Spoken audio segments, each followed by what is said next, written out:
Live from the J.C. Newman Cigar Studios in the great state of New Hampshire and the Gurkha Cigar Studios in fabulous Las Vegas, Nevada.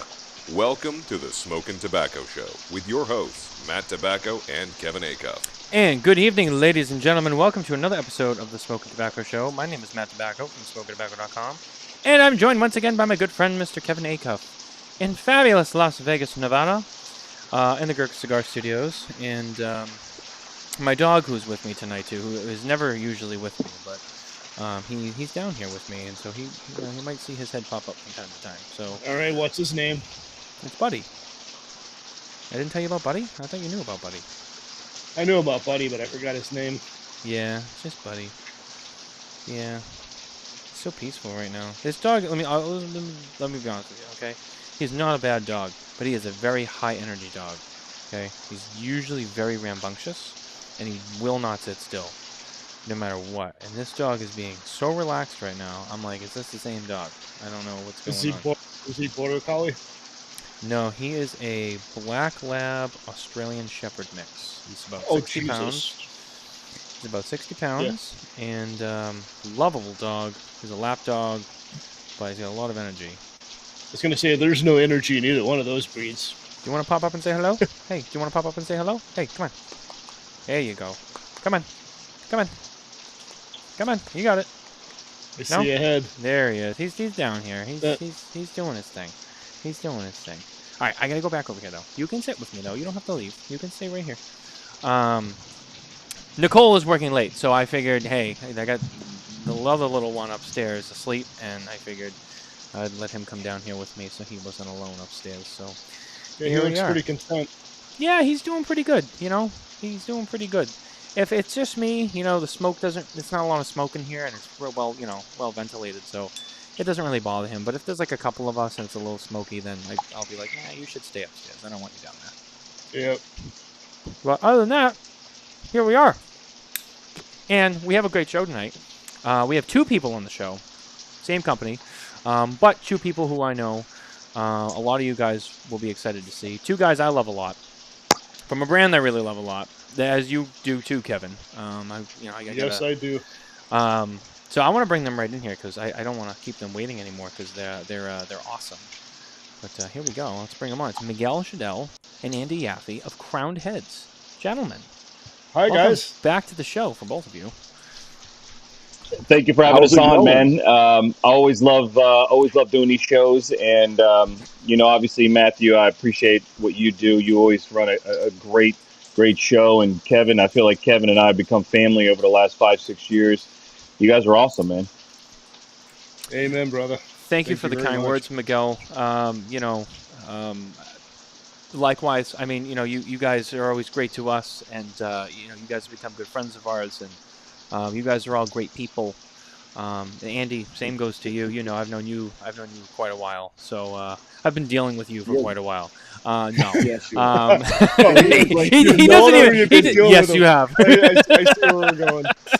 Yeah, you have. Yeah. No, it's good to see you both here. Andy, I have to say, Miguel, you've been with Crown Heads for a while, but Andy, when I heard you were going over to Crown Heads, I was excited. Because I've known you a while. I've seen you in, I think, almost your last 3 roles. Briefly in your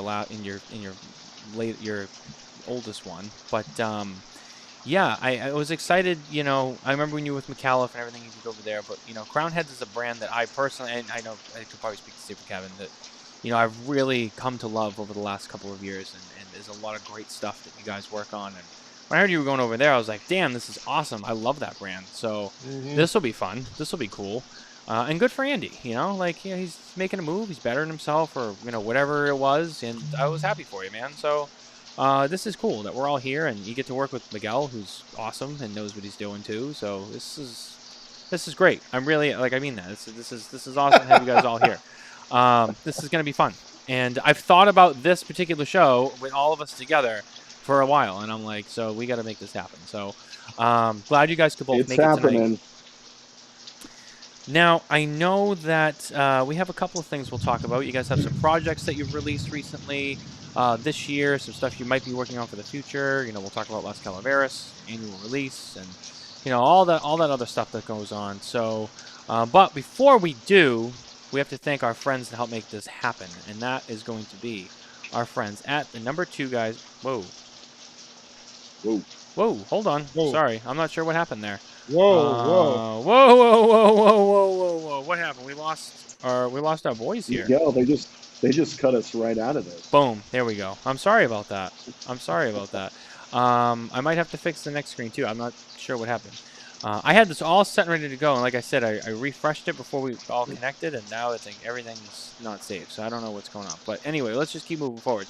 So our friends at the number 2 guyscigars.com. That's right. They carry Crown Heads products. You can find some of these cigars at the number 2 guyscigars.com, as well as an amazing selection of brands you may know and some you may not. Grab some stuff you know, grab some stuff you don't, try something new. Maybe you'll find something you love only at the number 2 guyscigars.com.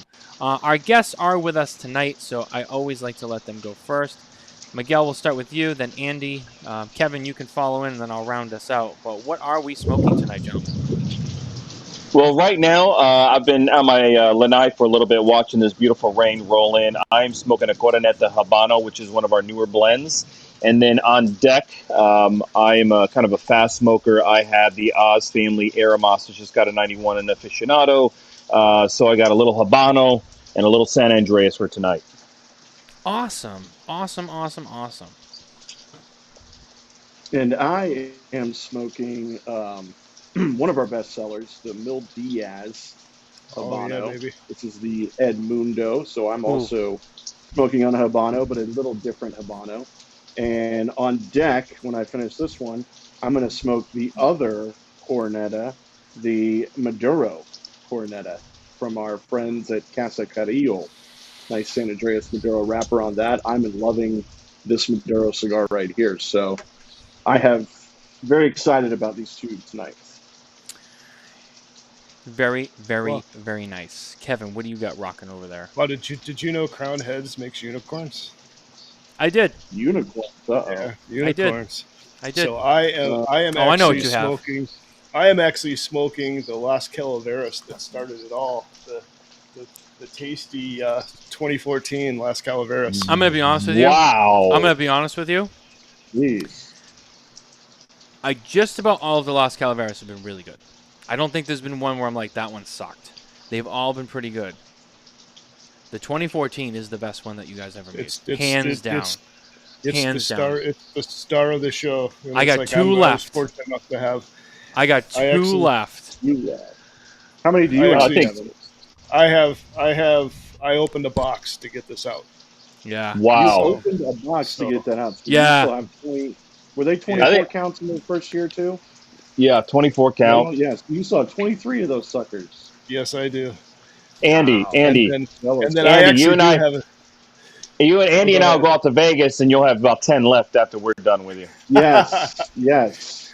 Next they time might we're have to out go there, to this. we're going to Kevin's if you guys come to Vegas, you know what though, you come to the house, definitely I would actually share the wealth with you guys. Matt, you too, of course, and then we'll bring great minds think alike.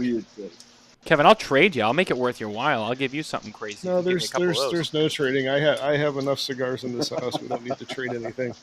And then great minds think alike is I too have the Coroneta Maduro on deck.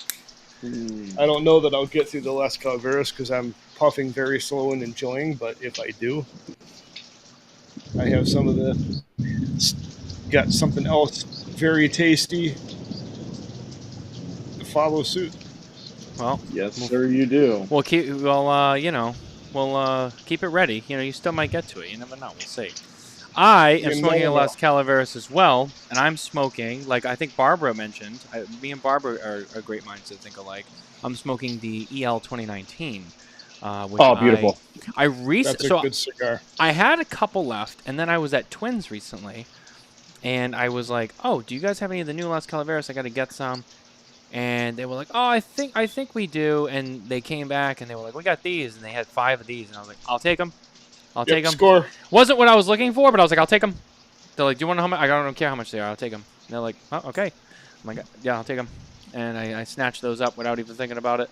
That's awesome. You can never have too many of Las Calaveras in your collection. No. So And it's getting harder and harder to find the old ones too. yeah, It is. yeah. You know why? Because people are starting to find out about them now. I feel like they were a little quiet for a while. You know, like you had to really follow Crown Head. Now, like everybody knows about it, and so like now everyone's trying to get them. So a little competitive out there. But it is honestly, it's one of my favorite lines, and it's fantastic. I love the factory they're made out of, the tobacco that you guys use. It's great. I think every blend since 14 has its own unique characteristic, and I just think naturally as cigar smokers, you're going to prefer one more than others. But I would agree that there's no losers in the Las Cal line. I mean, for Don Pepin Garcia, for Yanni and Jaime to make a cigar that's not good, I mean, they would have to really try hard not to, because everything they do is so well put together. They grow a lot of their own tobacco. They're great blenders. So we're very blessed to have that cigar made for them by every year since 2014. I'm a huge fan of this year's blend. But yeah, I thank you guys for the kind words. And it went from kind of an underground kind of cigar to now being a very, very popular cigar that you can find across the board. Yeah, I mean, on a business aspect, great for you guys. I mean, because you've built that up. As someone who's a huge fan of the line, God damn it, Miguel. Like, come on, we got to keep that quiet. Now everyone knows about it. I kid, of course, but it's just because they're that good. I really do. I love them, and I haven't had because both of this years, because I know you guys did the 10th anniversary, and then you did the 2024 edition, the regular annual release. Now, are they both out? Because I think I had one of them, but I don't think I've had both. Yeah, so the 2024 came out, which would be the 11th blend in the lineup, and then we are putting out in October the Decimo Anniversario, which is 10th anniversary, and that will celebrate the first 10 years of Las Calaveras, and you'll see that hitting, like I said, probably maybe mid-October. You'll see it out there. Okay, so soon. Just a couple weeks away. Yeah, a couple weeks away. Coming. I'm definitely going to have to snatch one of those up. I was going to say, we'll be watching the retailers for that, so you just, snag. I already have my retailers on standby. Just get a box. Oh, yeah. That's what I'm saying. You gotta buy the box. Okay. Yeah. Oh, that's what I mean. Yeah. I gotta grab a box. That's something, especially something like that. You gotta get a box. Well, you do is you buy two. You gotta buy two. You buy one to smoke and one to tuck away. One to put away. Actually, Mike buy three. Like Devin did. A box for me, a box for Barb, and a box to tuck away. Hey. Well, the 14s I actually found scrounging around one of our favorite cigar establishments in the Miami area. So, what, Caribbean? Mm-hmm. Yeah. Sweet. What's that?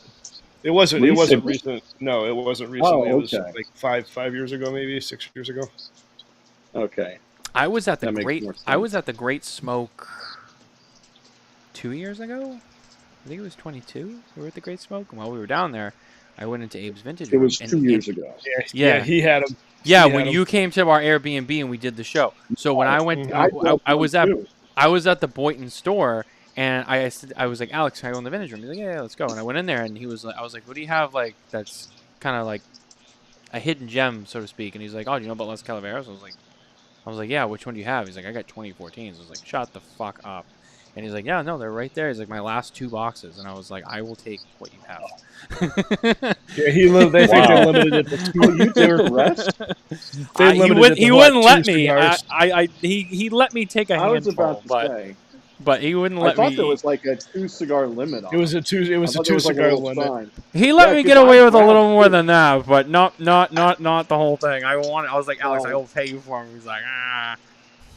What I love about those cigars is that back then we didn't cellophane them, so they just continue to just marry all that tobacco in that box. They just continue to age so nicely without cellophane. I love that. Oh yeah, great point. This cigar is delicious. It's like the strength is faded, obviously, from being around for 10 years, but the flavor is still 100% on point. Mm-hmm. Yeah, I had one about 2 months ago, and it's still rocking.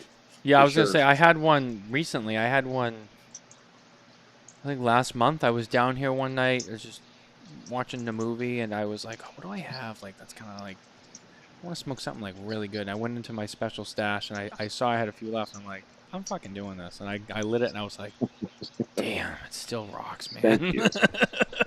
Also, Like, one of those damn, ones is yeah. just like you just got to bring them out on a special occasion, but they have to be smoked, right? That's Yeah, what they're for. yeah. I They was like, have to hey, be at the listen, this is meeting. a great time. I'm sitting here by myself. No one's going to bother me. I'm comfortable. I'm like, this is the best time to enjoy it. I'm not going to be interrupted. But yeah, no, they are fantastic. Also with us once again, as always, and again, see, I don't know why it keeps kicking you There guys it goes. out. I know, it's a pain in the ass. Sorry about that, guys. Oh, so we get Miguel back. We got you both back, don't worry. There we go. But we do have with us our friends from ST Dupont. That's right, Shake Up the Legacy from ST Dupont. Kevin, I don't know if you have your fluo collection with you. I actually forgot to grab mine from over there, and now I can't get it. I have the Fluo Blue. Fluo Blue, fantastic. I mean, I have Dupont products with me. I have my Dupont cutter with me, which is arguably the sharpest cutter I've ever seen, and I have one of my Line 2s with me, which everyone knows and loves. Perfect King, ST Dupont. Shake Up the Legacy. Ask your local retailer today for ST Dupont products. Let's get down to this. Let's get down to brass tacks. Look, we got these two great guys with us here. I don't want to waste their time. Let's let them have the floor now. We've screwed around too much. I'm just very excited. This is a fun show. Let's talk about your newest stuff. I mean, let's get into the Cornetta. I know that's been like the thing that you guys, one of the things that you really showed off this year. I know at the trade show earlier in March, it kind of, you guys talked a little bit about it, and I know it was showcased. And tell us a little bit about that project. I know it's a new line, obviously, for you guys. So, kind of how did that come to be, and how's it been going so far? John, everything comes from John Huber. So, Andy and I, we get to sell these incredible products that John kind of creates and works on. And Cornetta Habano was actually ready more than a year ago. We were working on that blend, working on that cigar and that design. At the same time, we were working on La Vereda, and so we decided to put the Cornetta on the back burner and let La Vereda have its flowers, if you will. And so, as we approached the release for this year, Cornetta Habano was going to be our release, and at the same time, John was working on a few things with Ernesto Perez Carrillo, and Ernie's a big supporter of what we do. Everyone kind of knows he's kind of like the the other member of Crown Heads. He does so much for us, but they worked on this Maduro, and the concept, the idea of let's have a Cornetta Habano that's made in Nicaragua by Naxa. Let's have a Maduro version, completely different blend, made in the Dominican by Ernesto Perez Carrillo. So you have this Habano, this Maduro. They share the same name, but that's where the similarities end. There are two great cigar makers, Gus Cura down at Naxa, and Raul Diesla was there at the time. And then you have Ernesto in the Dominican. And so you have these two cigars. Traditionally, when you release a cigar in two different wrappers, it's usually the same blend, wrapper change, same factory. These are two different factories, two different blends, two different countries. And I think it's a unique concept. They come in 3 vitolas. They all share the same vitolas, all the same MSRP. And it's really just a unique concept. I don't know, Andy, you want to talk a little bit about flavor profile, but that's kind of how the blends came about. Yeah, it's been a very good project for us this year. The Habano, a little bit more medium bodied. We do Miguel and I do this like training thing with some of the staff out there at some of the stores, and we pair the cigars with like a food item, and it really grabs their attention. So like we had a little bit of fun with the Cornetta this year. With the Habano, we paired it with a payday bar because we think it has like that nice peanutty characteristic to it, a little bit of peanut butter on there, a little bit of saltiness. So it's actually become a little joke for me and Miguel. Every time we're together, we have to get payday bars. It's been the thing this year. Yeah. And then the Maduro, I think has more like a dark fruit characteristic to it with a little bit of chocolate. So like we take a raisinette for that pairing on that, and I think it goes hand in hand with that. But they're like Miguel was saying, they're two totally different smokes from two totally different factories, but both Both have done very well for us this year. I'm partial to the Maduro, but I'm more of a San Andreas fan. I know, Miguel, you're probably more partial to the Habano because you're a big Habano fan. So, but the Crown Head guys, the fans out there have really enjoyed it, and the retailers are raving about it. Yeah, they're both just an excellent cigar, and for me, I like Habano, I like Maduro, and it's almost like mood dependent which one I want to smoke. I'll bounce from one to the other. Yeah. Now I got to try the candy bar. Yeah, I never even thought about trying a payday with it. That's actually what a great idea. Yeah. Yes. It goes so well together. It's crazy. So Andy talked about this training that we do with retailers and their staff, and obviously we have a big profile, and you can't smoke them all while you're sitting there training, right? And because the smallest cigar that we make is a Robusta, right? So if we had, petty Coronas, it would be different. So that you can't smoke them all. So what we do is we take people on this journey of our cigars, and we give them each of the cigar blends. But what we do is we pair up this particular food item with each cigar to kind of get into their mind a little bit of way that they can connect the flavor profile to a cigar with something every day that you're very familiar with. And I have to tell you, I didn't have anything for the Coronetas, and I really leaned on Andy. I was like, Andy, do you think you could go home and smoke these? You and Mary, who is an incredible cigar smoker, Andy's wife, who truly loves the culture and loves the cigars, and they sat down and came up with these. And I remember when Andy texted me, and I was like, man, their palates are dead on, man, and it's been really neat to do that. So all credit goes to Andy and Mary on those, but it was really neat. And like whenever you release something new, it doesn't matter who you are. You could be Fuente, you could be Padron, you could be Perdomo, you could be Roma Craft. You put your heart and soul into these projects. You put them out in the world, and you hope that the consumers truly enjoy the cigar, the blend. And I think so far Coroneta's connected with a lot of people. And what I love about a cigar like Coroneta is you don't have to love one more than the other. They're two completely self-standing blends that kind of have their own character, their own background. They just happen to share a name, and it turned out really neat. It's one of the more unique bands on a cigar too in the humidor, and I love the whole image of it. I love the box. I just think it's beautiful, and it's turned out really, really great. It is a cool band. Definitely. I was just going to say, it definitely is a unique band. And I mean, I said before on the show, packaging definitely plays a role because we buy with our eyes, right? So when you walk 100%. Into the humidor and you see this and it stands out, it's going to draw your attention into it, especially if you're not familiar with the brand. If you go in and you're familiar with it and you're looking for it, it makes it easy to find. But if you're unfamiliar, it's going to stand out above anything else. And chances are somebody that hasn't tried it is going to try it just because it freaking looks cool. So you're going to try it. And I think as long as I've been around this business, 96, I feel like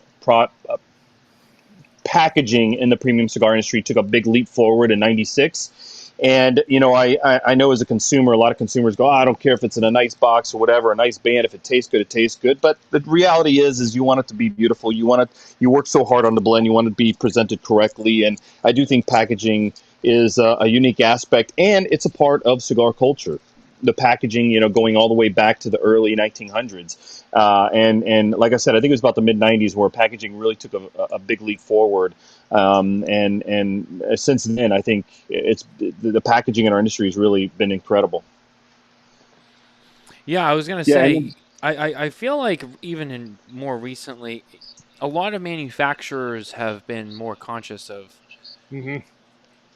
using packaging that's easily remembered and identifiable for the consumer. Yeah. Like we've talked a lot about, there's a lot of brands right now, including your former employer, Andy, who have been going just by color.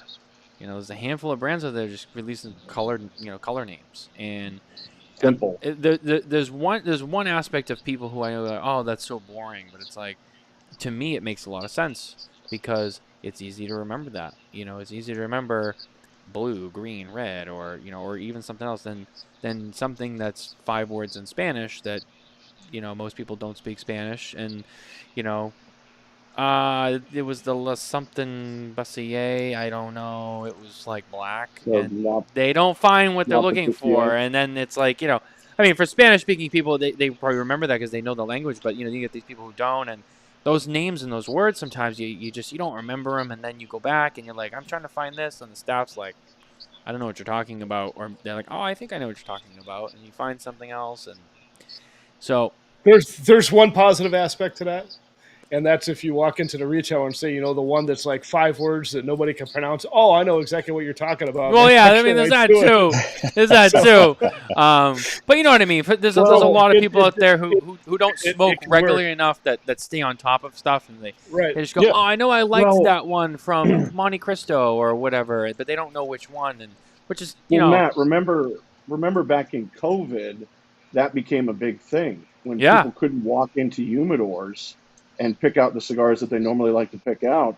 They would go, hey, they would just go to the retailer at the door and say, or over the phone and say, hey, it was blue, it was this, it was that. Yeah. So, one of the main lines of thinking with my predecessor was, how do we make this simple? So that's kind of what, that was kind of the thinking on, what you were talking about, how they've gone into the color scheme, which I commend them, for pulling off in a good way. But, during COVID, I think a lot of manufacturers that were outside of the, the big two or three had to think about how their cigars were identified, and, to the consumer, because it was such a hassle. I mean, I talk to retailers all the time that said, the guys didn't know what they were smoking. They knew where it was in the humidor, but they didn't remember. And when they just would give up thinking about what it actually was, they would say, all right, well, give me a Romeo, or give me,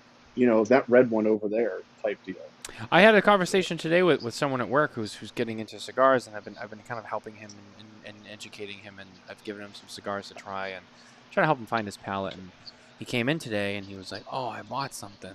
I bought a box of Davidoff. And I was like, good for you. I'm like, that I know what that goes for. That's not cheap. I'm like, good for you for a new cigar. I'm like, wow, good for you. I'm like, which one did you get? And he literally named half of. He's like, I don't know. They got the white band. I'm like, well, they all have the white band, but which one? It was the Millennium, or maybe it was the Signature. I don't know. Anniversario. I'm like, well, that's 3 different cigars right there. Yeah. But he was like, oh, they're great. I'm like, that's 3 different cigars. They're all the right manufacturer, but again, that's another example of like, I know it's Davidoff, but like, it's this one or this one, and they're all correct answers, but you still don't know which one you have. So, yeah, I mean, again, yeah, but the packaging conversation, yeah, I mean, it's, seeing brands be more and more aware of that and doing things that help their products, really stick out, I think is great. And it, like Miguel said, look, it's packaging, but at the same time, I think you do have to be smart about it, and you still have to do it the right way. And he's totally right about that. And this is one of many reasons why. So, again, bringing it all back full circle, what you guys did with the Cornetto, I think is nice. It is a unique band. I like the colorway on it. It really does stand out, and it's cool looking. It's kind of a little regal. It's nice. Job well done. Yeah, and the boxes. I mean, I don't know if you've seen the boxes either, but they're very they're very matte finish, nice black for the Maduro, kind of like a piano finish on that one, and then the white, just a nice little white, and then on the inside of the Vista, it's clear from across the humidor that it says Cornetto. With a nice design on it. So he put some emphasis into making the boxes look extra special as well. Right. Yeah, no, I mean, they're beautiful. I mean, and, Miguel, you had mentioned very briefly the La Vereda, and which we saw, was that 23 or was that 22? How long has it been now? That was 23. 23, yeah. Yeah.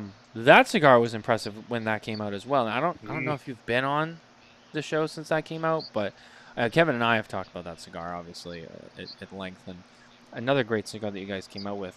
And it's like, if you're going to talk about packaging, I mean, the packaging on that cigar, holy shit. I mean, you really nailed it with that. I mean, that looks like a $40 cigar. I mean, it looks fantastic. It's really cool looking with the V and the high contrast with the colors and the dark.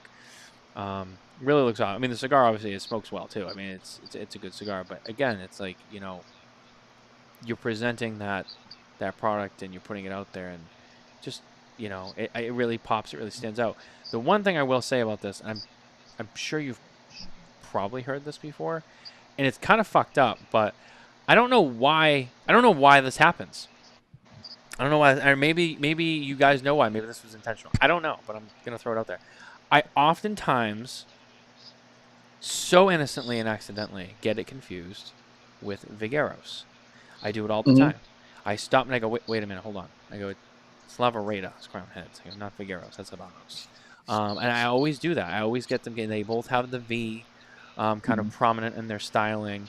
And I don't know why I always do that, and I feel so bad too because I'm like, how can I do them dirty like that and get it confused with Vigueros? But well, look,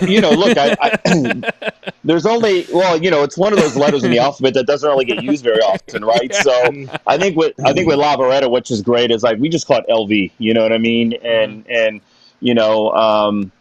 almost, you could think of it as Louis Vuitton or something of that nature. But Vigueros in Cuba, I mean, I would say that is one of the smallest brands out of Cuba, and you have to really know Cuban cigars and know that brand. And obviously, the packaging on that cigar is probably the most modern-looking Cuban packaging on any Cuban cigar. But you know what? That's awesome. I think that whenever you're compared to anything like that that's sold around the world, I mean, you take it as a compliment. Although, in the Cuban world, I love nothing more than someone who's been smoking Cubans their whole life to come over and smoke Nicaraguans, Dominicans, Hondurans, and have their mind blown by the incredible quality, consistency of the cigars made outside of Cuba. So if you do smoke Vigueros and you accidentally pick up a Lavaretta, hopefully they'll be blown away. Yeah, if I'm not... Go ahead, Kevin. I'm sorry. No. If I'm not mistaken, that was kind of your like Crown Heads. That was your first really delve into kind of what we can be considered like an ultra premium cigar, correct? That's what I was going to say too. Yeah. Yeah. It was. It was definitely our first venture into that world, and instead of just putting out, a $30, $40, $50 cigar because the box is cool or whatever, the story is cool, it really was driven by the tobacco. Or LV Lavaretta really started out as a completely different project. I mean, I wish I could show you guys the original rendition of the packaging and blend. It was completely different. We got all the way down to almost the finish line, and then Ernesto Perez Carrillo had reached out to John and said, John, I really want to open up, my most aged tobacco that I have, and I want to share it with you guys at Crown Heads. And so we kind of went back to stage one and got to work with this incredible, well-aged, 5-year, 4-year, 3-year aged tobacco, which in our industry, I mean, a lot of people are using tobacco that is a year and a half old. So when you're getting into that 3, 4, 5-year aged tobacco, it really is unique. The fact that we sit in the aging room instead of 30 days, we sit in there for 90 days. There's a lot of time and dedication to that tobacco before it's ever made into a cigar. And then after it's made into a cigar, obviously we put a lot of love and attention to it as well. And so many of them only are allowed out of the aging room every month. So it's one of those projects that, I don't expect people to pick it up for their weekend smoke, but, for a special occasion, for something unique, if you haven't been introduced to aged tobacco or what an aged cigar would truly taste like, LV is a great way to kind of dip your toe into something that is going to retail between $20, $25 that smokes like, $50, $100 cigars that are on the market today. And we try to be very fair with our pricing. I think Crown Heads, most of our cigars are between 10 and 20. I think for bang for the buck in today's industry, I think it's some of the best cigars in the market, no matter who's making it for us. It could be Noxa, it could be Pichardo, it could be Don Pepin, it could be Ernesto Perez Carrillo. So we're very proud to have those cigars out there. Yeah, that's one of the things I think that kind of makes you guys unique too, is, with the different factories that you use, the consistency and the quality across the brand. It doesn't matter where it comes from. It's like when you pick up something that has a Crown Heads label on it, it's going to be a good cigar. It's going to be a good experience. It doesn't matter where it comes from. Thank you. Exactly. Yeah, I was going to say, I mean, you mentioned, several manufacturers, people you work with, and, everyone you're working with too, which, fortunately for you, you're very lucky to work with too, and you have nice relationships that you've built, and I know how, that takes time, and but good for you guys for having those relationships with those factories, because those are all amazing factories too. I mean, amazing factories. Factories that are winning awards year after year, pumping out cigars that are highly sought after, that sell out, like just everything. I mean, it's nice it's nice when you can rely on those factories and you can have those people that you like. We're doing this project, and you, I, I don't want to say you don't have to worry, because I think whenever you're doing something and it's natural to worry, make sure everything goes right, but you have a higher level of confidence, being able to have all these Mm-hmm. manufacturers around you with all these different things you're doing, that you like, we're working with Ernesto Perez, we're working with Don Pepin, like, we got this. Like, this isn't probably going to be a gamble. I mean, we know how it's going to go. That's got to be a good feeling as a manufacturer, with kind of you doing things kind of in many different directions, with all your different projects, and it You has know, to be very comfortable, I guess. Yeah, I mean, it's like working with a bunch of different chefs, and let's say you own 5 restaurants and you lean on 5 different unique chefs to produce, the menu for those restaurants, and they're all going to be good, but they're all going to have their own unique spin on how they do things. I always say that you could give the same chefs the same ingredients and you can get 3 completely different meals out of that, and it's really about how they work and how what their take is on it. And I remember the years of knowing Charlie Tarano when we were at CAO, and Charlie would always stress that when we buy tobacco from farms, he would say a lot can happen from the farm to the roller's table, from the fermentation to the aging and to the blending. So there's a lot that goes into all of that. And I think we're very fortunate, very blessed. And that's why we talk about, the people that make our cigars. There's no secret behind it. We love shining light on those individuals. And I think Andy, from Andy's past, he's got to work with some incredible brands. And I think they more used 1 or 2 factories. So, Andy's come on board with us, and we're so proud to have Andy part of this team that, now, he's got a smorgasbord of factories that are producing cigars that he's connected with. And it's pretty unique. It's pretty fun. And by the way, I'm seeing in the chat here a guy named John Lavelle. John, I do believe that Pete Rose is a Hall of Famer, and I'm a diehard Cincinnatian. I've got my Cincinnati shirt on. But to get back to the topic, but it's pretty unique, and I think Andy and I have I think we have very different palates, Andy and I love knowing what Andy's smoking, what he's enjoying from our portfolio, because it's so great to work with people who have a little bit different palate than yours and see how they interpret cigars. So it's been a lot of fun to work with all those people. Yeah. I can only imagine. I completely agree with whatever you were saying, because when in my past with LFD or Micallef, we were just using our own factories. Lido uses his own stuff. Micallef has the Gomez Sanchez brothers. It's been very eye-opening to come into Crown Heads, and refreshing, because I can work with all these different cigars from what the 4 factories that you just talked about. We have multiple cigars from each one of those factories, and the way that the flavors are so unique to each one and so different, it gives us such a wide variety of things to work with and to sell and share with our consumers, as far as all type of flavor profiles. And I love that. Basically, the companies I worked with in the past, it was kind of, you had this one little thing, and then you had a little bit here, a little bit there. I mean, we got the Tennessee Waltz Yellow Rose is way over here, and then you have the Mil Diaz way over here. I mean, they all fit their own unique profile, and it's fun. It's really fun to work with. It's really fun to experiment with each one. It's got to be pretty cool too. Really thinking kind of like the sky's the limit, with the factors that you guys use. I mean, you really don't have anything as far as restrictions goes, as far as what you can blend, what you can come up with, and what you can put out. So that's the only restriction is creating a sampler. When you work with all the different factories, it's hard to make a sampler featuring one of each of your cigars. But besides that, man, the sky's the limit. We're very blessed to be treated like family. Pepino, you could name on a hand on how many people he works with outside of his family. And Ernesto, there's only, look, we take a major part of Ernesto's rolling floor just dedicated to Crown Heads, and Pichardo, we're the #1 brand out of Pichardo's factory, and Noxa, the stuff he does for Saka, the stuff he's doing for us, they're broadleaf specialists. So, Ernie's a Sumatra specialist. So it's you're tapping into their expertise, and then you're tapping into John Huber's vision and his style of blending.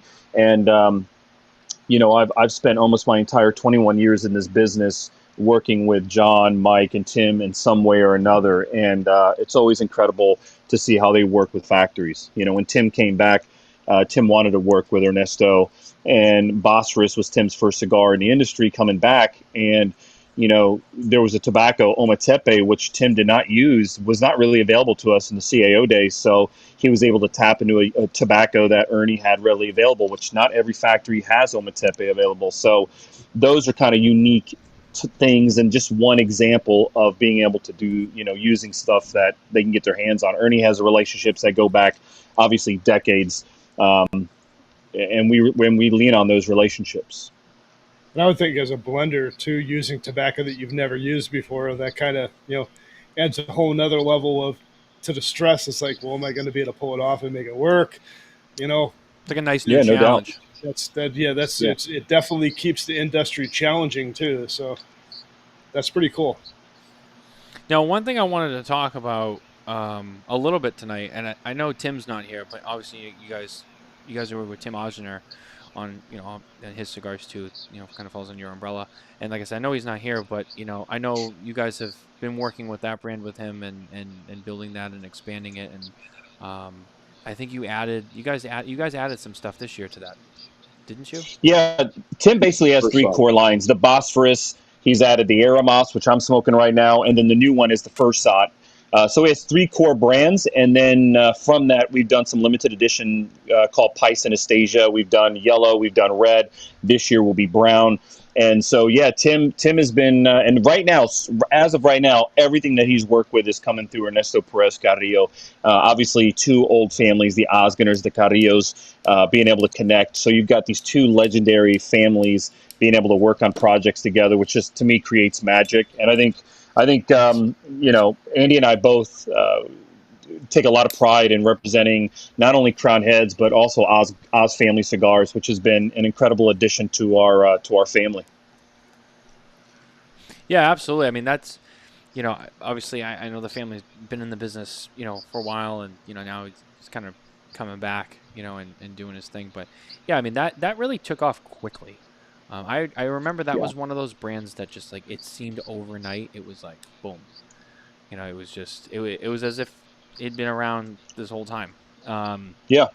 Which is great. I mean, that's what you hope for, right? So, kudos to all of you guys, and Tim, obviously, especially, because I know that that's a lot, and very, very well executed. So, congrats on all that success too. And yeah, again, great cigars. Yeah, one thing, Tim is really committed to being on the road this year as well, and that's really helping us spread the word about him being back in the industry and his Osguner line. Because Bosphorus is only 2 years old, right, Miguel? It's still fairly new in the terms of going on its third. Let's say it's third year. Yeah, third year. But one cool thing, and Matt, I don't know if you're familiar with this or not, but we developed an event program this year called Behind the Blend. And what Tim has done with that program is it's basically a tasting event where you get to try puritos of the Bosphorus, kind of what makes up the Bosphorus, like the wrapper and the binder, and then you get to try puritos of the Aramos as well, and then you try the final product. And Tim is so good at talking to a group of people. He's so natural at it.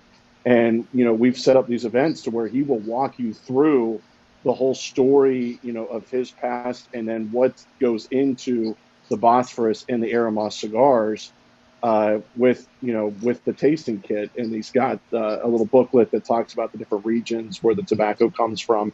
And it has been extremely successful this year. I think he's done, Miguel, what do you think? He's probably done like 15, 16 of them so far. I know I've done 7 or 8 of them. So, but he still has more planned for the rest of this year, and he wants to do it again next year.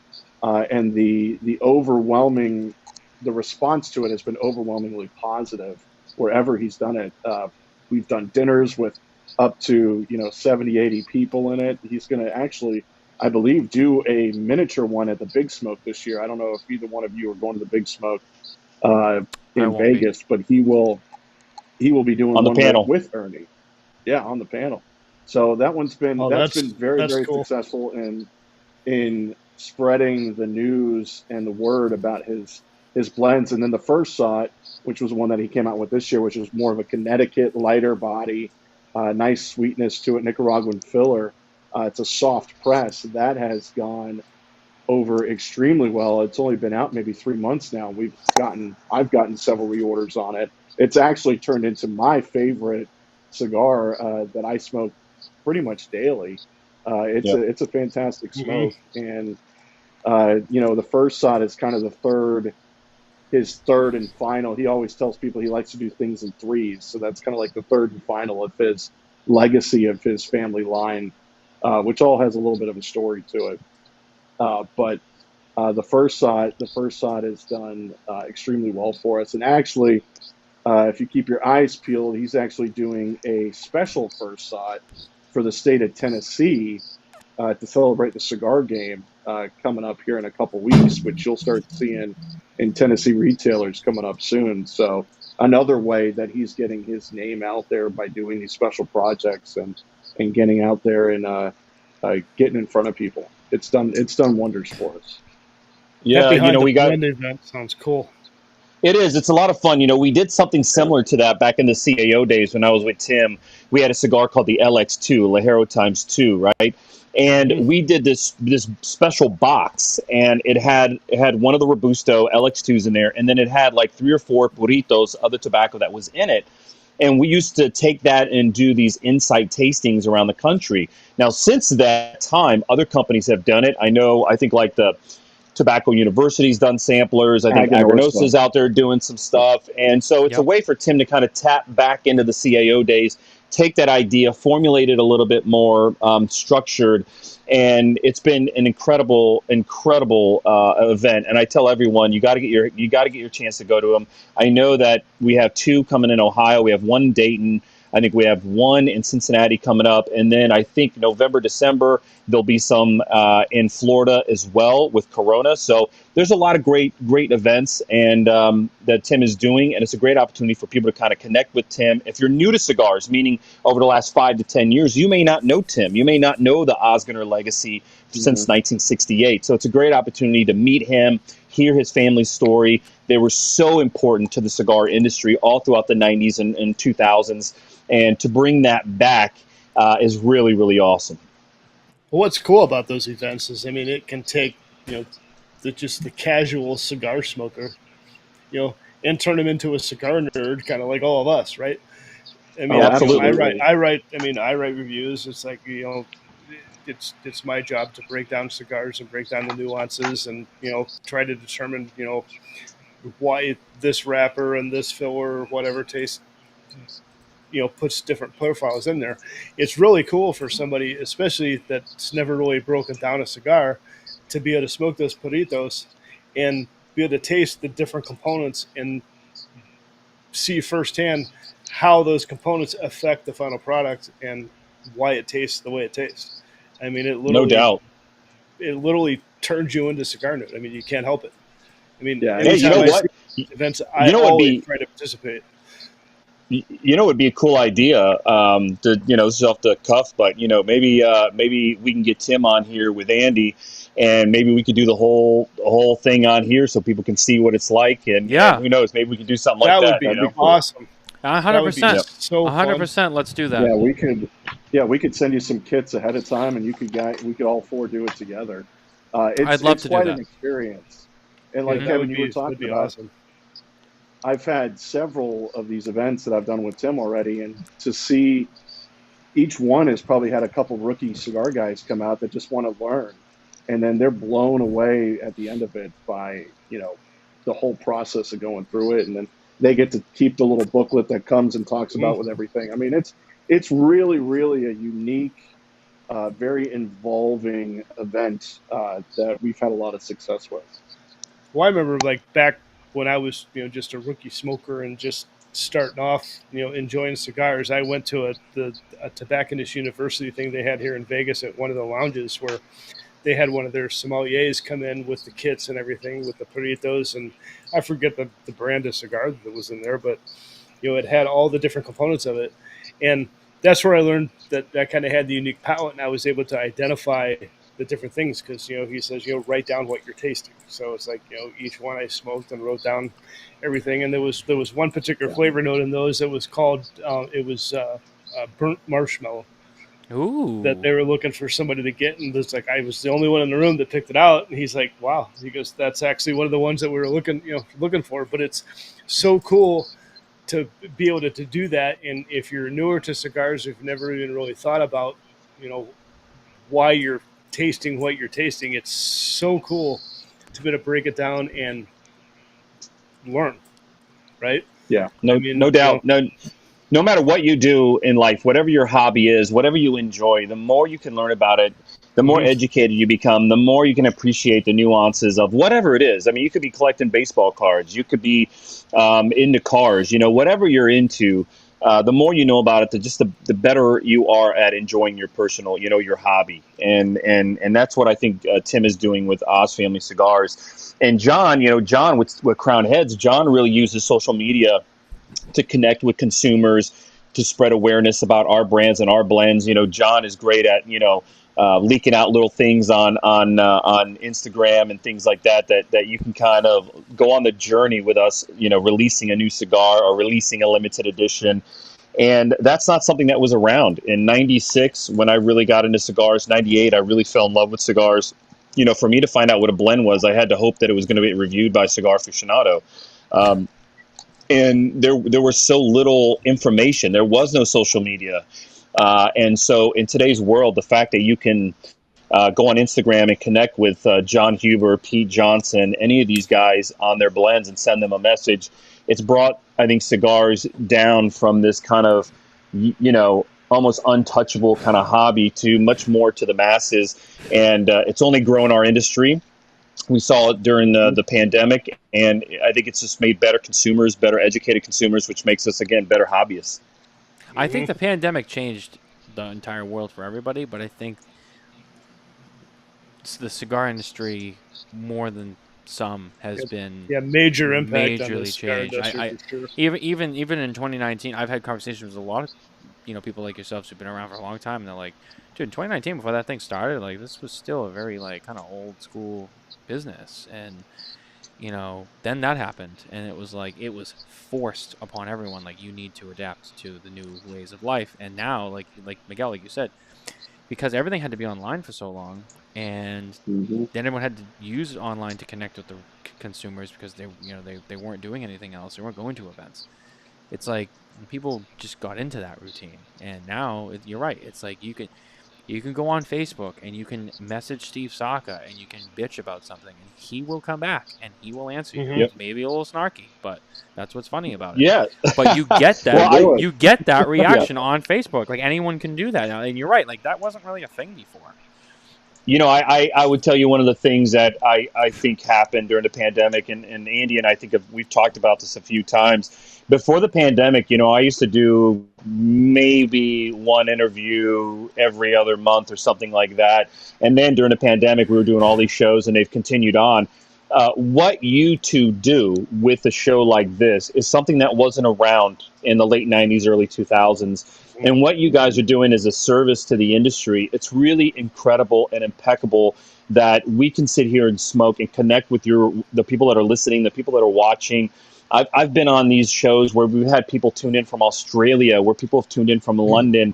And there was no way back in '99 sitting in a cigar lounge in Cincinnati that I could connect with people from around the world. So what you guys are doing is something I think Andy and I have talked about. Is so appreciative of the work you guys put in to promote the hobby, the industry, and it's awesome to be able to come on here and tell the stories of the people that we have the pleasure of working with. And Crown Heads and Oz Family Cigars is something Andy and I take a lot of pride in.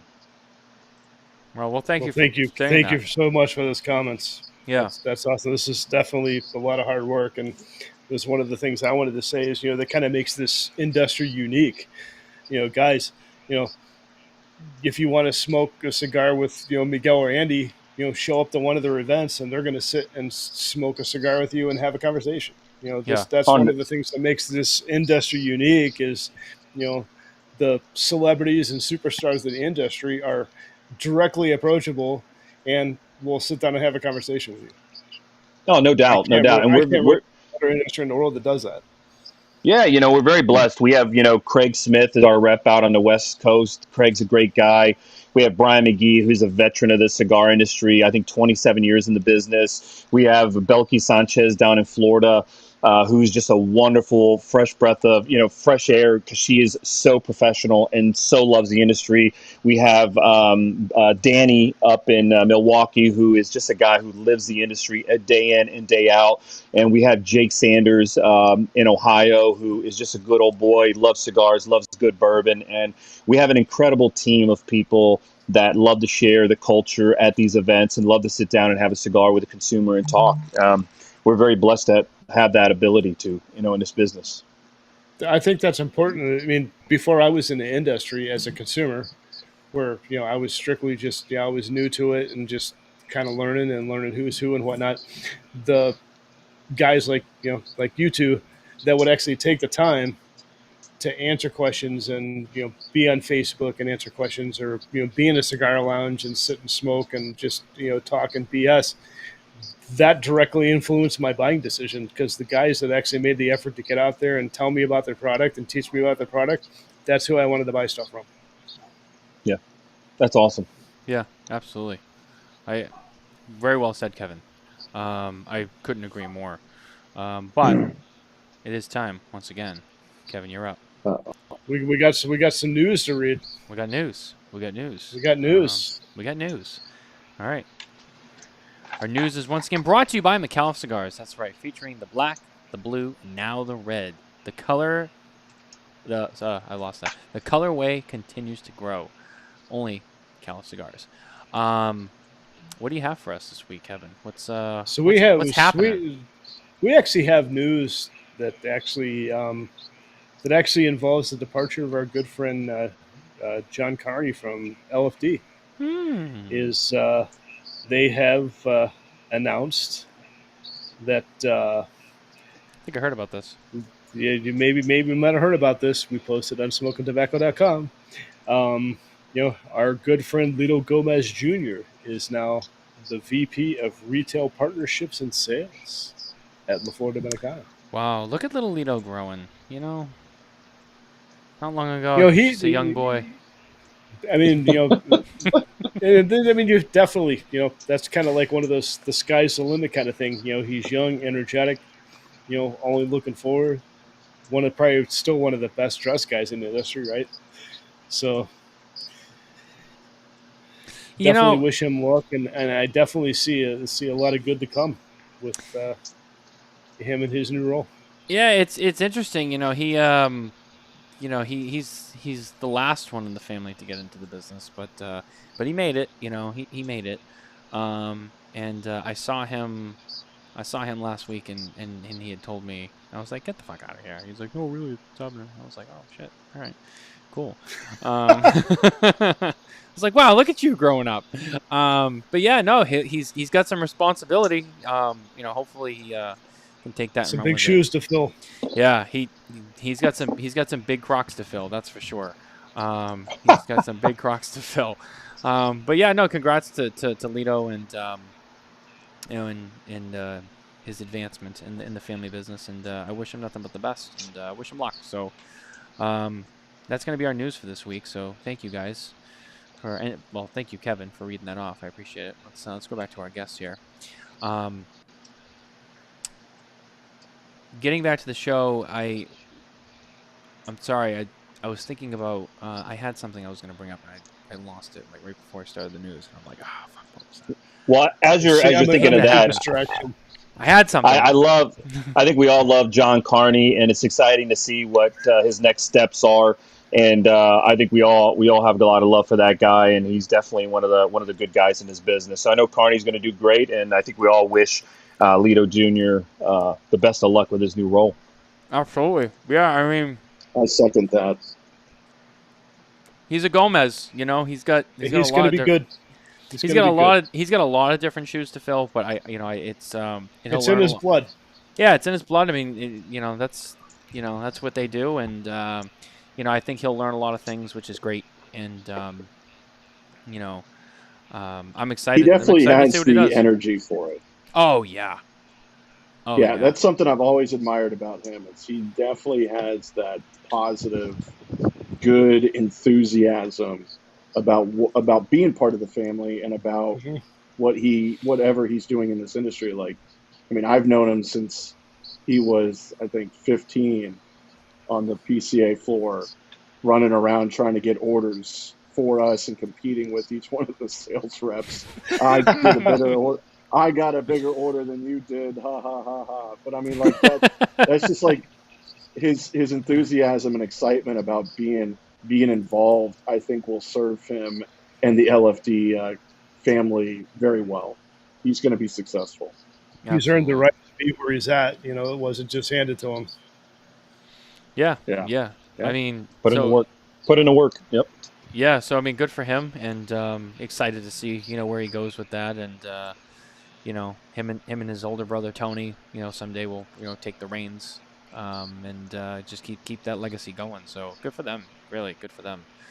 Damn, Um, Miguel, you do smoke fast. You're going on your third dude, he cigar, and does. Is this your third? I'm just barely about halfway through my first one. Yeah, I The still first two got my first. cigars, the first two cigars were Robustos, and I was halfway through the first one by the time we got on. Excuses. But Excuses. my third cigar is an unbanded naked cigar that we will be releasing this month, and we'll Uh-oh. announce that very soon. Ooh, And is you'll that a be able to box hear the press? news. You'll be able to hear the news from Kevin on the website, because as soon as we put the press release out, I will get it over to you, Kevin. And that's what I'm going to Very light up cool. now. That looks like a box press. So Is that a It box is. pressed I'm Toro? excited. Oh, It is a Toro. Toro. Uh-oh. Uh-oh. What you guys got going on over there? Andy Hey, and I were getting. yeah. Sorry, Miguel. Andy and I were smoking this. We were in Savannah for a few days together, and we were smoking this. So I broke another one out here Yeah. to light up on the lanai. See, we're Right getting before. teasers on Smokin Tabacco. Is this going to be a limited edition product or a core line product? Yeah, this is a limited edition product. We're going to announce it next week, and it is a small run of a cigar that John's been working on, and it is a beautiful cigar. I love the blend on it. I love the taste. Beautiful Mexican San Andreas, which I know Andy's a big fan of, and we're excited. We'll announce it next week, and it's a unique blend for us in the sense that it's on the stronger side, which we really stick to more medium-bodied cigars. So Yeah. this will be something special. Well, that's Very really cool. That's really cool. Kind of doing something a little different, which is one of the things I like about Crown Heads. I mean, as much as like you said, most of your stuff's kind of in that mild medium profile. Even with that, you guys do a lot of different things, and I think that's one of the reasons why I love Crown Heads so much is because you do so many different, very diverse things, and we can kind of touch quickly on this in the beginning of the show, but you have a lot of diversity in your line with a lot of different stuff you do, and I think that's what's cool because you can kind of go from here to here to here, and everything you do, it's something new, it's something different, it's exciting. Some brands, and this isn't a knock, this isn't a negative thing. Everyone's going to try to spin this around. But you have some brands that they have different lines and stuff, but it's kind of very similar, and it's kind of like the same show. And then once in a while, they come out with a Maduro, and it's a limited edition. And it's like, whoa, and then like that's it, and it gets kind of back to business. Crown Heads, I like how you guys really spread a lot of things around, and again, this is where working with all the different manufacturers you have relationships with too. It's nice, and every time you do something, it makes it, that much more exciting to want to try that product and run out and get it. Which, I mean, not only for me, but for anyone who follows the brand or the average consumer out there who's just a casual cigar smoker who follows along enough to know like, oh hey, I like that Crown Heads brand. They got this other thing coming out. Like that's completely different. I got to go get that one now too. Which I think is a great model for a lot of brands to do. I mean, create more excitement. Create more excitement. 100%. I mean, it's great. It's great to be able to have a brand that offers everything from something you can smoke first thing in the morning on an empty stomach with a cup of coffee to something that will hold up to after you've had a tomahawk steak potatoes and red wine for dinner, and Oh, still yeah. be able to, to be able to enjoy and taste it and round out your evening. It's and then everything in between. Yeah. So Yeah. I think brands that have longevity in this industry, I take a company like Fuente, right? You have your curly heads, which are your least expensive Fuente. You have your Chateaus. You can smoke the Don Carlos, the Hemingway. Then you can move it to Opus or the rare Opus stuff. And to be able to smoke within a line from beginning to the very top, as far as strength, as far as body, as far as price point, I think that creates a brand's longevity over time. And I think, it takes a long time to get there, right? Crown Heads was established in 2011. Obviously, the three owners of Crown Heads, Mike Connor's been in the business since 1980. John's been in it since the early 90s. Tim Osgood was born into the business. And I think that when you're creating a brand, a legacy, that is part of what you're building, is the ability for a consumer to enjoy your product at several price points, at several bodies, at several flavor profiles. And you could try to come out the gate and try to hit all those points. But if you take your time and you build into that, you build longevity and you add to this incredible fabric, which is the premium cigar industry, and carrying the flag of the industry and the hobby to the next generation and the next generation.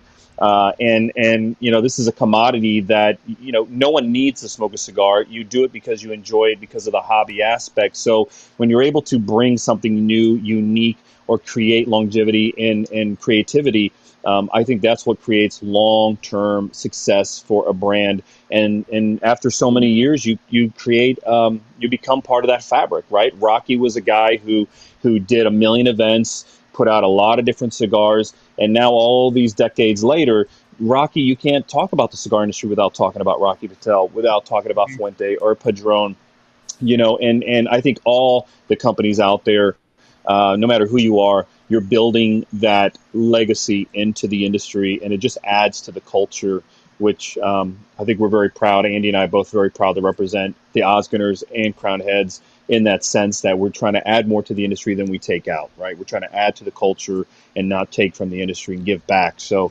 it's part of the success of, I think, the brand. And, if any of your viewers, people listening, aren't familiar with Crown Heads, hopefully they'll get a chance to walk into their local brick and mortar or their favorite online retailer and pick up some cigars and try them out, and welcome you to the family of Crown Heads and Oz Family Cigars. Yeah, I will toast to that. Yeah, absolutely. I mean, if you haven't heard of the brand, or if you've heard of it but maybe you haven't tried it, do yourself a favor. Next time you got to get some cigars from your local store or online, whatever you do, look for some Crown Heads. Don't buy one. Buy a couple of different things from the brand. Mm-hmm. Yeah, try the line. Try the line. Yep. Yep. I'm not saying Try go buy 'em all. boxes of everything, as much as Miguel and Andy probably would want me to say that. But start slow. But buy a long variety of their stuff and smoke through it. I guarantee you, at least 2 or 3 of those, you're gonna be like, I want a box of these. I mean, you're gonna find multiple things that are different that you're gonna like. They do a great job. They're great people. They do a great job. They work with great factories. I can't say enough about them. I know it's a brand that's just really wowed me the last couple of years, and I'm really excited to have these guys here to talk about it, because I think they do such a phenomenal job. So really, hats off to you guys, and thanks for being here tonight with us to talk about it, to hang out and have a cigar. I know you guys are both very busy gentlemen, so any time that you get to share with us, I really appreciate. Hey, thanks for inviting us. Anytime. It's so good to have you guys on here. I consider both of you guys great friends.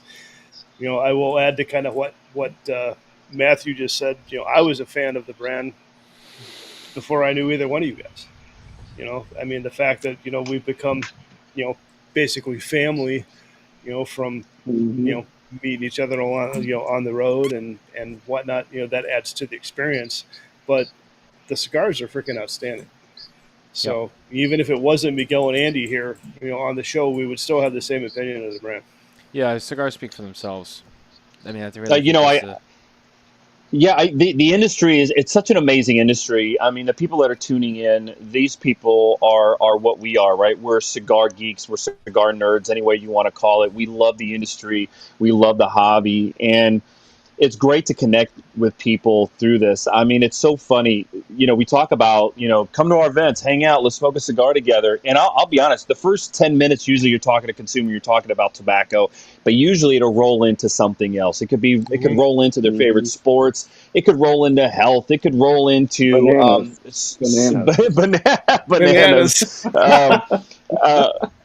That's so Matthew, I read a couple books on bananas, and I share all the information. So I have this reputation about talking about bananas. That's where it comes from. You're the banana guy. Yeah, and it's so incredible how this. I didn't even know there was books on bananas. There is. Well, again, I got into that because I love agriculture, and tobacco obviously is agriculture, right? Sometimes we don't think of the industry, but it's agriculture. When you go to Nicaragua, Honduras, Dominican, or Cuba, I've luckily been to all four of those countries, and I've spent time at not only the factories, but spent a lot of times in the farms. Down in Ecuador at the wrapper crops. It's agriculture, and you can relate that to so many different things. And for me, it was bananas, but for somebody else, it could be anything. And if you love, farmers are the backbone of America. We hear that all the time, but farmers are the backbone of Nicaragua. Farmers are the backbone of Cuba. Farmers are the backbone of Dominican, and it's really an incredible product that we enjoy. And we tend to just think about the roller, right? The rollers get a lot of the celebrity. They get a lot of the admiration. I just want to sit down at a roller's table and roll a cigar. I want to go to a factory and see it rolled. But no cigar can be rolled without the hard work of the farmers, the people that are planting the seeds, the people that are growing the different tobacco strains, the people that are fighting black shank and blue mold. Those are diseases that attack tobacco, trying to find new hybrids. That's where Criollo 98 and Corojo 99 came from, Habano 2000 wrappers and things. That's where all that came from. It comes from farmers. And at the very base of our industry, it's a love of agriculture. It's a love of this plant that is native to the Americas. I love talking about that at cigar events. Andy and I, whenever we do kind of these educational things with either consumers or retailers, that's part of the conversation is, tobacco is native to the Americas. 1492 is the first time Europeans ever experienced tobacco, and it was the indigenous people of the Caribbean, the Carib, the Arawak, the Tainos that were growing tobacco, farming it, and smoking it. And if you love the industry, understanding the roots of it just enhances the appreciation of the industry. And I love to shine light on the farmers because they're doing the hard work, the backbone break work of, there aren't many machines down on the farms. When I show people tobacco plant, I always remind them we don't take the whole stalk out. We literally will do primings, and we prime and we prime, and they get hung up by a needle by sewing it onto these wooden bars that get hung up in the curing barns. And that to me there's so much romance behind it that a lot of people overlook. So I love talking about farmers in the agricultural part of this industry because it's truly unique. When someone mentions Nestor Plasencia, he is a great cigar maker, but if you talk to Nestor, down in his bones, he's a farmer. And that to me is what's unique. Eradio Pichardo, who makes our Mil Diaz Maduro, our Juarez, before he was making cigars, he was working on farms in Cuba with tobacco. So it's this beautiful stories that we love talking about at events and on shows like this, where we get to share that little extra knowledge that people can think about and research and share with their friends that are smoking cigars, The history of the leaf is really cool.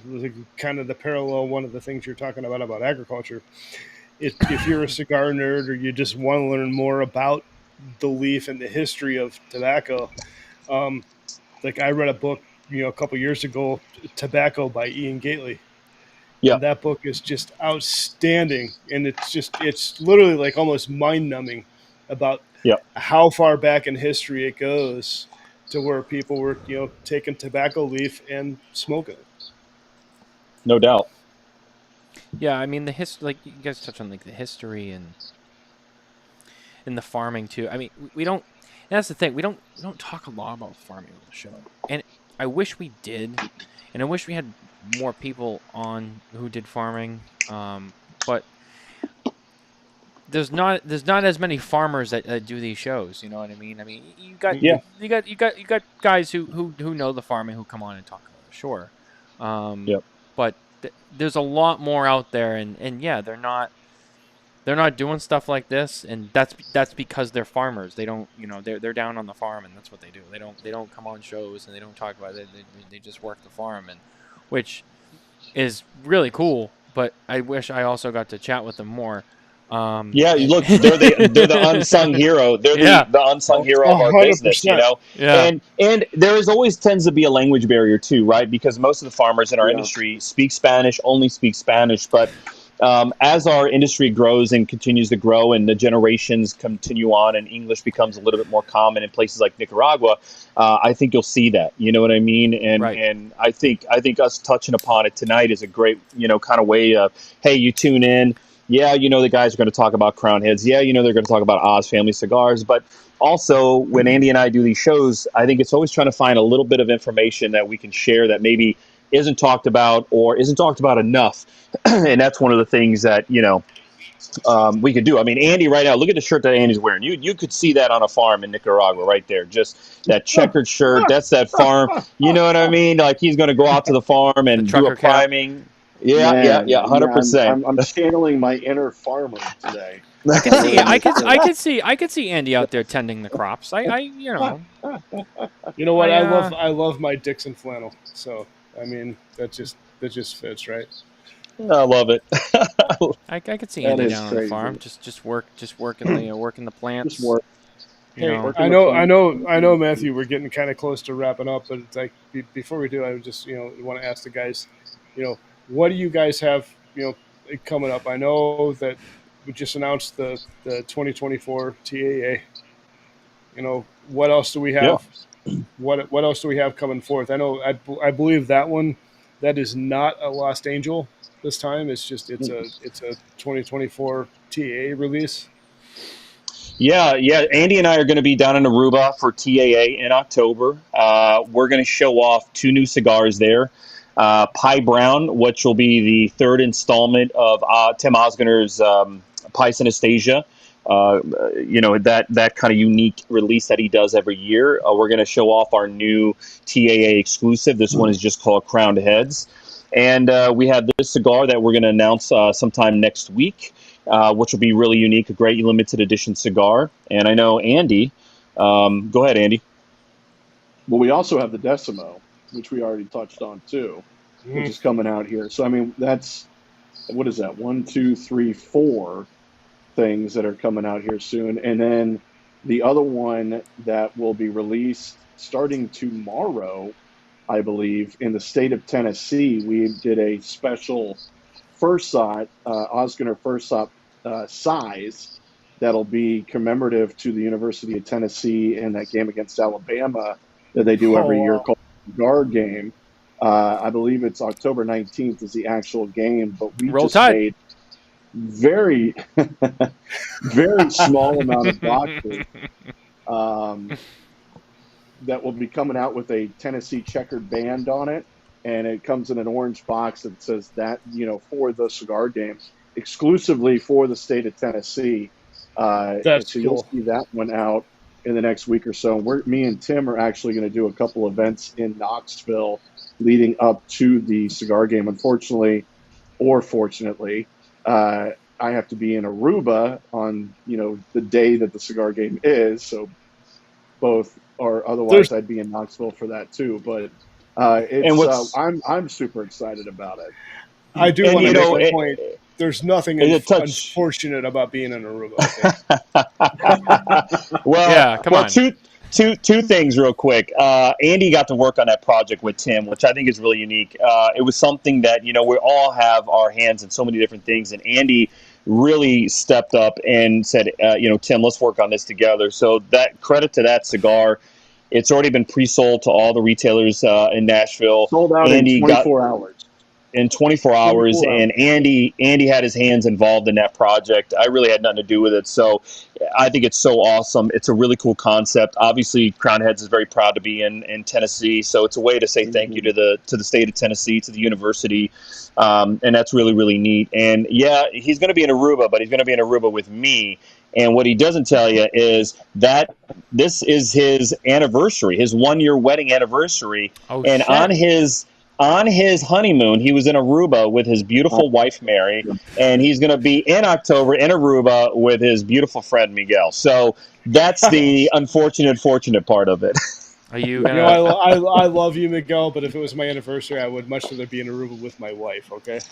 Totally understandable. Totally understandable. Well, Miguel, you're gonna have to step in and do all the couples things with Andy. You have to do the I couples know, massage. You got to do the romantic dinner. You gotta put on something nice. You know. I did tell Andy. I said, "Is there a bar somewhere? Maybe you guys had a first cocktail or you had a good meal." I said we should go back there. I'm nowhere near as beautiful as Mary, but I'm more than happy to be the designated hitter in this instance. So, but we're gonna have a good time. We're gonna have a great time, and I know Andy and I are gonna have a great time in Aruba with all of our TAA, Tobacco Association of America. They do a lot of exclusive cigars. Pete does one for them. I think LaFleur does one for them. I mean, so many of us, Christoph, and so Espinosa, I know, has a unique one coming out. So it's going to be a lot of fun, and it's one of those unique things in the industry, the TAA, and gives people a reason to go to the TAA shops around the country and collect these store exclusives, and it'll be a lot of fun. Yeah, absolutely. I mean, and it's Aruba, so you can't beat that. Aruba's beautiful. Aruba. But anyway, guys, we're running out of time. That's going to be our show for this week. So once again, I appreciate both of you guys being here.